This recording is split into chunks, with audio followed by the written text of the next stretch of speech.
ഭയ്യ തീരുമാനമെടുത്തു കഴിഞ്ഞു. ഏ അന്തിം നിർണയ ഹേ. നമുക്ക് പകരം ശില്പയെ കമ്പനിയിൽ പ്രതിഷ്ഠിക്കും. അതിനു മുമ്പ് ഞാൻ അവളെ കൊല്ലും.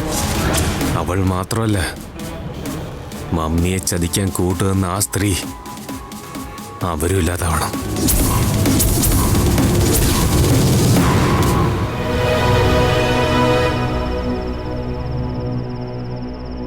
മാഡത്തിന് മുമ്പ് ബാങ്കിന്റെ ആ ബ്രാഞ്ചില് അസിസ്റ്റന്റ് മാനേജറായിരുന്നു അനൂപ് എന്ന ചേട്ടൻ.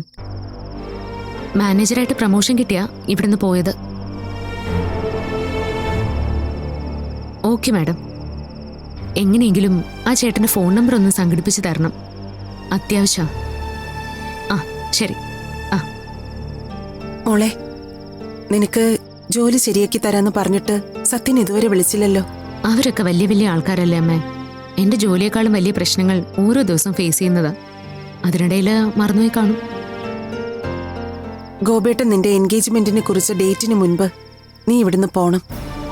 അക്കാര്യത്തില് ഒരു മാറ്റവും വരാൻ പാടില്ല. ജോലിക്കാര്യത്തിന് എസ് ബംഗിളിനെ മാത്രം ആശ്രയിച്ചിട്ട് കാര്യമുണ്ടെന്ന് എനിക്ക് തോന്നുന്നില്ല അമ്മ. ഞാനിപ്പോ ധ്വനിയുടെ ബ്രദർ അനൂപേണ്ണന്റെ നമ്പർ എടുക്കാൻ ശ്രമിക്കായിരുന്നു. അദ്ദേഹം വിചാരിച്ചാ എനിക്കൊരു ജോലി കിട്ടാതിരിക്കില്ല. ബാങ്കിന്റെ ലോണുകൾക്കും ചിട്ടികൾക്കും മറ്റും ആളെ സംഘടിപ്പിക്കാൻ അവർക്ക് എപ്പോഴും മാർക്കറ്റിംഗ് സ്റ്റാഫിനെ ആവശ്യം വരും. മോൾ എന്നിട്ട് ആ ജോലിക്ക് പോവാണോ? അനൂപേട്ടൻ അങ്ങനെ പലർക്കും ജോലി കൊടുത്തിട്ടുള്ളതായി ധ്വനി മുമ്പ് പറഞ്ഞിട്ടുണ്ട്. അങ്ങനെ എന്തെങ്കിലും ജോലി നോക്കാന്നാ ഞാൻ കരുതിയേ. അതിന്റെ ഒന്നും ആവശ്യം വരില്ല. സത്യൻ നമ്മളെ സഹായിക്കും. നീ ഇവിടുന്ന് നേരെ പോയി സത്യനെ കണ്ടാ മതി.